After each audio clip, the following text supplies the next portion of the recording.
Il est là, Sationnel aujourd'hui? Ah non, non, il est pas là. Donc aujourd'hui, on fera une vidéo sans Sationnel. Abonne-toi. Bonjour à tous, aujourd'hui on va parler d'un biais cognitif qui est probablement le pire biais quand tu veux te lancer dans l'investissement Pokémon. Il s'agit de l'actualisation hyperbolique. Premier point important, même si ça ressemble, ce n'est pas une technique à utiliser dans une arène Pokémon. Raichu, actualisation hyperbolique. Non. Crisacier, bouclier fiscal.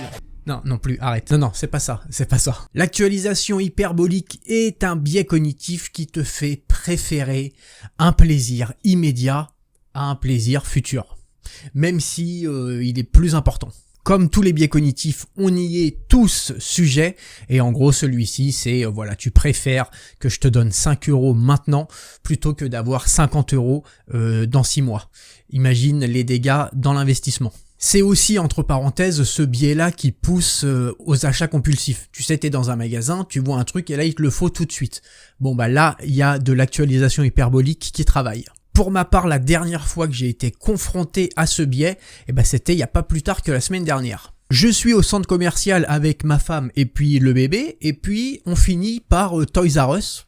Et quand j'arrive à Toys R Us, je vois, tu sais, une petite boîte qui fait de la lumière au plafond et qui fait une petite musique pour endormir bébé. Et là, je sais pas pourquoi, je me dis c'est trop bien. Alors c'est une boîte donc Disney, donc je sais pas, quand je vois Tigrou là au plafond, je me dis, mais vraiment, tu le sens, tu pars dans le truc et je me dis, ça y est, il me le faut. J'avais vraiment envie d'avoir ce truc là pour que le soir même, Ethan, du coup, mon bébé, il puisse dormir et puis avoir ça.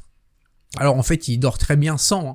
Mais voilà, je suis parti dedans. Et je vais jusqu'à le sortir du rayon, je le prends le truc. Donc il était à 9000 yens.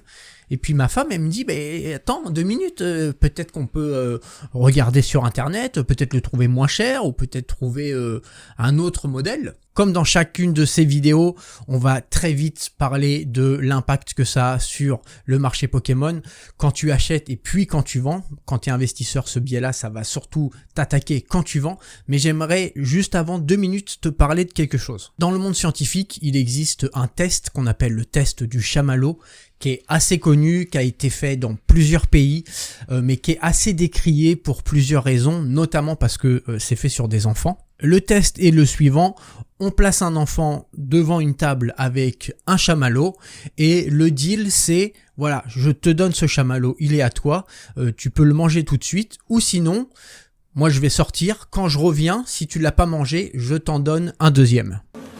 Okay, sit in that chair. Alright, here's the deal. Marshmallow, for you. You can either wait, and I'll give you another one if you wait, or you can eat it now. On est en plein dans le sujet. Est-ce que tu veux un petit plaisir tout de suite ou un plaisir un peu plus gros, mais dans un petit peu plus longtemps ?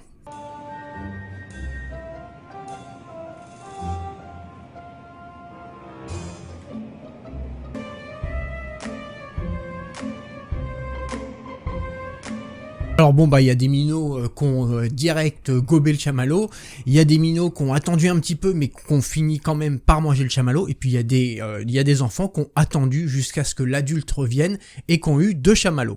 Et là où c'est passionnant, c'est que par la suite, on a suivi ces enfants pendant toute leur vie. Les résultats du test montrent que les enfants qui avaient attendu d'avoir 2 chamallows, une fois adultes, avaient en moyenne un meilleur salaire, une meilleure vie de couple, ils étaient plus épanouis en majorité dans leur vie que les enfants qui avaient gobé directement le chamallow. Et on parle du coup d'un test qui a été fait du coup des dizaines d'années en arrière, puisqu'ils étaient enfants à cette époque. Maintenant, attention, ce test, même s'il n'est pas inintéressant, il est extrêmement décrié, comme je te l'ai dit, parce que la façon de faire n'est pas scientifique, parce que c'est fait sur des enfants.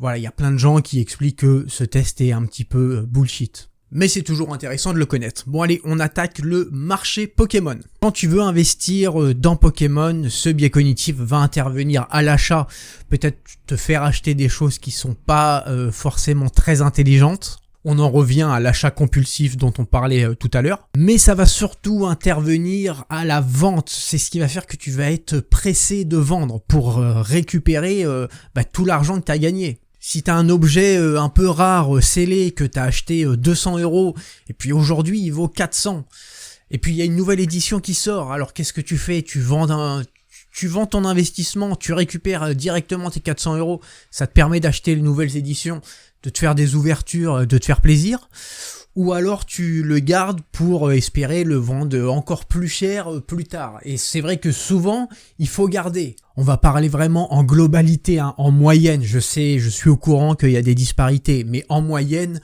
un booster de chez Épée et Bouclier vaut moins cher qu'un booster de Soleil et Lune, parce qu'il est sorti après. Et puis Soleil et Lune, ça vaut moins cher que XY.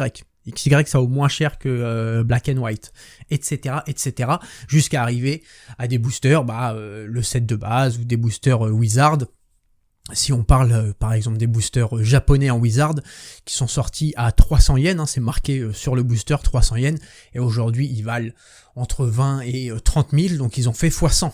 On le sait bien que plus tu attends, plus tu as des chances que le prix monte. Dernier point, mais pas des moindres, comment est-ce qu'on fait pour s'en protéger? La meilleure technique que j'ai à te soumettre, c'est que au moment où tu commences à vouloir vendre, que tu regardes le prix, voilà, ça fait 2 ans que tu as acheté tes produits, tu regardes le prix, ça a fait x2, x3 ou je ne sais quoi, et tu te dis quand même, j'aimerais bien récupérer un peu la thune. Voilà, pose-toi la question déjà, pourquoi est-ce que tu veux récupérer l'argent? Si c'est juste pour que l'argent atterrisse sur ton compte et puis qu'après tu saches pas quoi en faire, c'est peut-être pas la meilleure idée. Si c'est pour acheter la nouvelle extension et pour faire des ouvertures, c'est peut-être pas la meilleure idée non plus. Et sinon, essaie de te visualiser dans le futur pour contrer justement ce biais cognitif qui va t'envoyer dans le plaisir présent tout de suite.